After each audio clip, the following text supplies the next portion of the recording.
So I made this super cute, quiet, cozy fidget with a marble inside, and it's been a total bestseller in my store. If you're a beginner with crochet, then there's some skills that you might want to learn before starting this tutorial, and I'll just list them in the description. But if you know those skills, let's get started. So you'll need a medium crochet hook, a darning needle or yarn needle, some scissors, something to mark your stitches, I'm just using a clothespin, some medium weight yarn, and a marble or something to put inside. You could try magnets or coins or something else instead if you want. I am just making a magic ring to start off.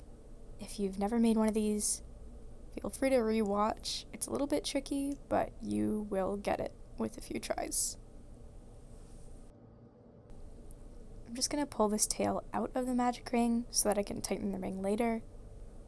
And then I am going to do 8 single crochets into the magic ring that I just made. There's the 8 single crochets, and I'm just going to count them before I move on. And then I'm just going to pull this ring together. And I'm going to do a slip stitch through the first stitch right here. So through the V, pull the yarn through, and then pull that yarn through again.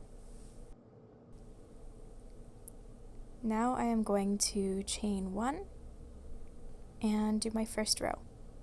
So here's the pattern for the first row. It's 2 single crochets into the first stitch. There's 2, and then 1 single crochet into the next stitch. And this pattern is repeated for the entirety of this row. Once I've done those 3 stitches, I just count backwards and I put my stitch marker on the first one there. And that's where I'm going to start and end this row. Here's the pattern again. So 2 single crochets, 1, 2, and then 1 single crochet in the next stitch. Once I've gone all the way around, I take off that stitch marker, and then I'm just going to do a slip stitch through the first stitch again. That's how we're going to end all of the rows for this project.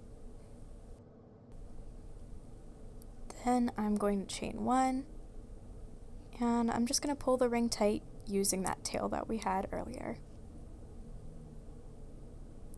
For the second row, the pattern is pretty much the opposite. So it's 1 single crochet in the first stitch and 2 single crochets in the second stitch.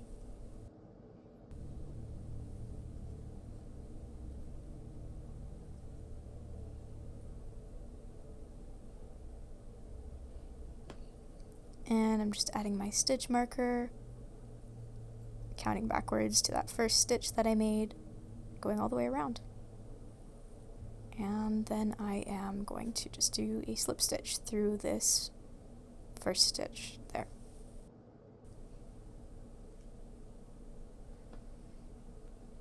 For the last row, it's super easy. It is just a single crochet in every single stitch all the way around. And as usual, I'm just going to do my first 3 stitches and then add my stitch marker. And I do that just so it doesn't get in the way. I don't like to put it there right away because it tends to kind of be clumsy. I guess I should use actual stitch markers one day so I don't have to deal with that. Alright, and then to end it off, we're just doing a slip stitch through and through. I pull out my yarn a few inches because we'll use that to weave the fidget together later, and cut it off and pull it through. So that first side is done. Go back and do the exact same thing again for a second one.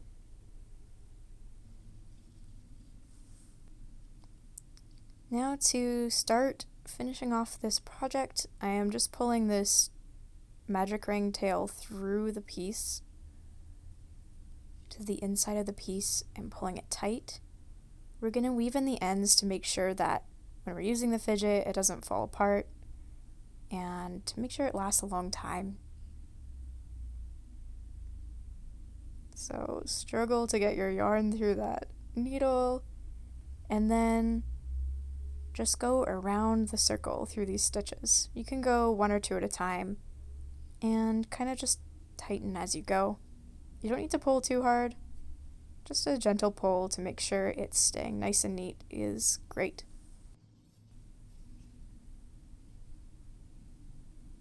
I usually go around once, maybe twice. It doesn't really matter. You don't need to keep track or anything. Just make sure that you've gone through all of the stitches at least once. And to finish it off, I am going to tie a little knot. So I go through one stitch, and I kind of turn around before that loop disappears, and go through the loop. Just an easy knot. I make it super tight so it stays, and I just cut off the excess thread.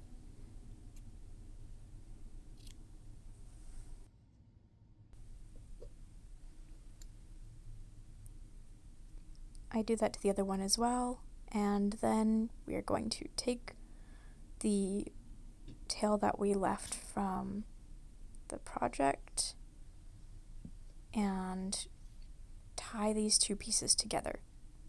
How I do that is I turn them inside out on each other, and I bring one of the tails through the loop of the other, like so, and just tie a basic knot.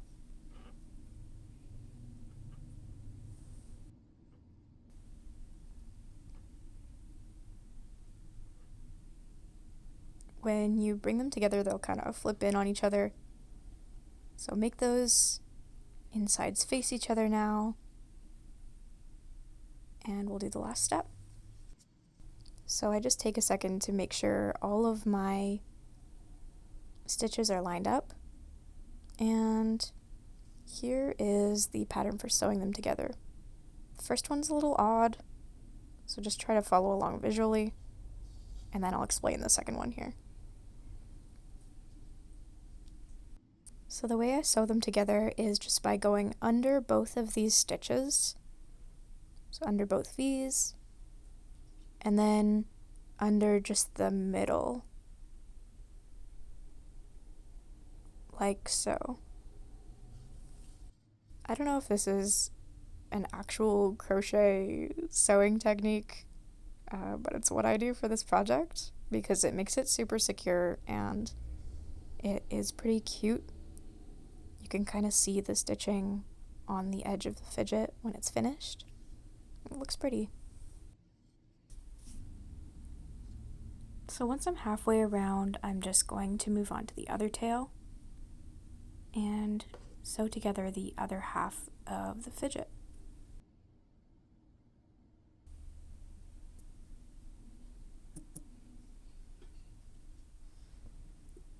Make sure to get the marble, whatever you're putting inside, in there before you finish sewing.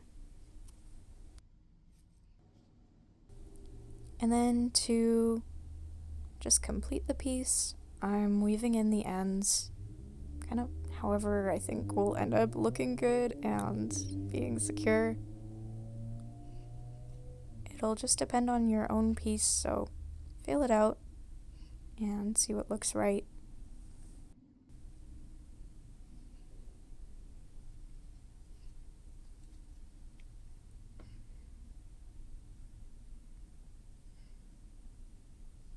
You can also skip this step completely and just tie a knot between the two tails if you want, but this does make it a bit more secure. So once I'm done weaving those in, I am just going to tie a knot and then tie a knot again. And you want to pull them really tight so that they blend in with the fidget. You don't want to have like a lump on the edge of the fidget. So here's the second knot. Pull it super tight if you can, if your yarn allows you to. And then just cut off the ends really short. and kind of blend them in with your finger. And there you have it, that's your fidget. If you want to see more upcycling and crocheting, leave a like or follow me on Instagram. Bye!